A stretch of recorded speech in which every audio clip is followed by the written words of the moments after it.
Audio Jungle.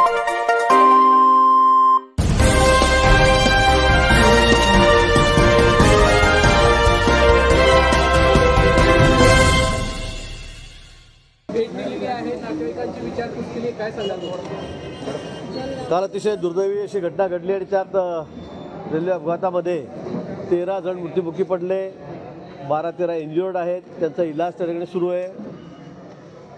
13 जणांमध्ये 10 ज्या bodies आहेत त्या आयडेंटिफाय झालेल्या आहेत. त्यांचे नातेवाईक या ठिकाणी आलेले आहेत आणि त्यांना घरी नेण्यासाठी विशेष करून उत्तर प्रदेश आणि नेपाळच्या 4 बॉडीज या ठिकाणी आहेत आणि बाकी उत्तर प्रदेशच्या बॉडीज या ठिकाणी आहेत. मला वाटतं तर सर्व प्रोसिजर आटोपलेली आहे, PM झालेला आहे आणि नातेवाईकाच्या ताब्यात आता आम्ही 10 बॉड्या देणार आहोत.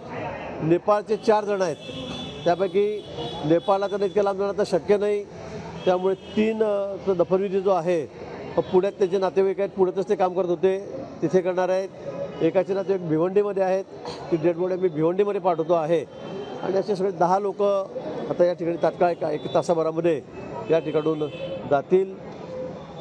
जखमी जे आहेत त्यांच्यावर या ठिकाणी इलाज चाललेले आहेत. फार कुठे त्याच्यामध्ये सिरियस आहे असं नाही आहे. त्याचं सर्वांचं CT स्कॅन झालेला आहे, काही MRI झालेला आहे, सोनोग्राफी झालेली आहे, एक्सरे झालेले आहेत. त्यात फ्रॅक्चर जास्त आहेत पण गंभीर कोणी नाही आहे.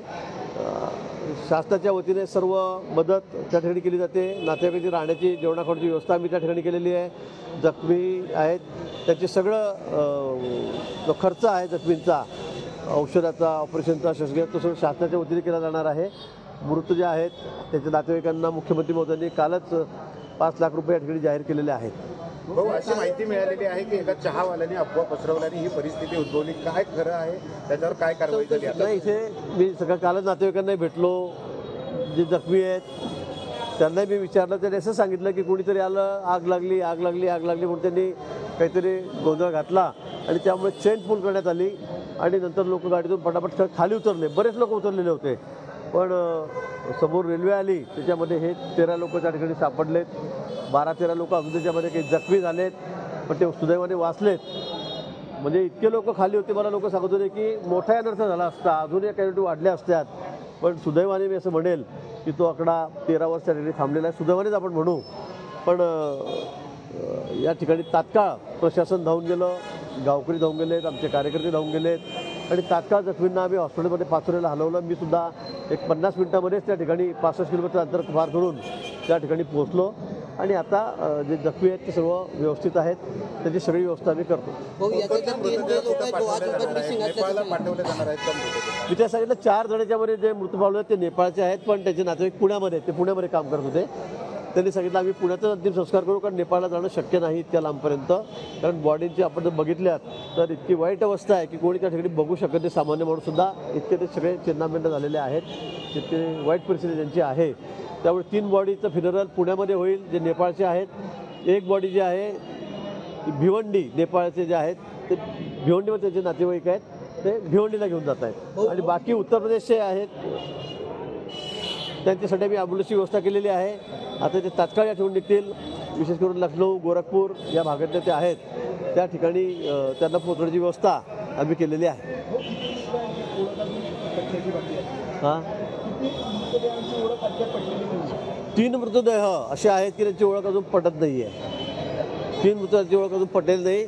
आम्ही रेल्वेला त्या दिवशी लगेच इगतपुरीला सुद्धा अनाऊन्स केलं की कोणी तुमच्याकडून सोबतचं नसेल, नातेवाईक नसेल, तुम्ही खाली उतरा, आम्ही तुम्हाला इथे जळगावला आणतो. मी DRMशी बोलले होतो तात्काळ, तशा सूचनाही नाशिकला देण्यात आल्या, त्या बोगीमध्ये इगतपुरीला देण्यात आलेल्या होत्या.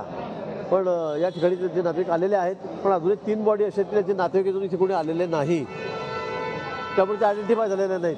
ते आम्ही ठेवून घेतो आता या ठिकाणी कोल्ड स्टोरेजमध्ये. पण या घटनेमध्ये जे आहेत की 3 जे ते मिसिंग असल्याचं सांगितलं जात आहे. नातेवाईकांना त्यांचा शोधच लागत नाही, नेमकी कुठलीही माहिती पण मिळत नाही नेमक्या 3 जणांची. मला वाटतं आता जेवढा शोध घ्यायचा सकाळपासून पोलीस प्रशासन, आमचं जिल्हाधिकारी आहेत, पोलीस प्रशासन आहे, सगळे घेत आहेत. आमचे हेल्थ डिपार्टमेंट आहे, मेडिकल, सगळे लोक खूप मेहनत या ठिकाणी घेत आहेत. चांगली व्यवस्था आम्ही सगळ्यांची, जखमींची, त्याच्या नातेवाईकांची या ठिकाणी केलेली आहे.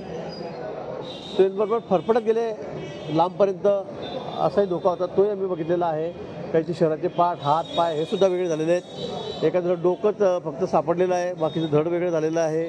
अशी अतिशय वाईट परिस्थिती या अपघातामध्ये झालेली आहे. आणि म्हणून मला असं वाटतं की हा आकडा 13पर्यंतच आहे. आता कोणी मिसप्लेस असेल, कोणी जर इथे आलं तर त्याची आम्ही ओळख पटवून घेऊ, पण मला वाटतं याच्यावर हा आकडा 13च्या वर जाणार नाही, मला असं वाटतं.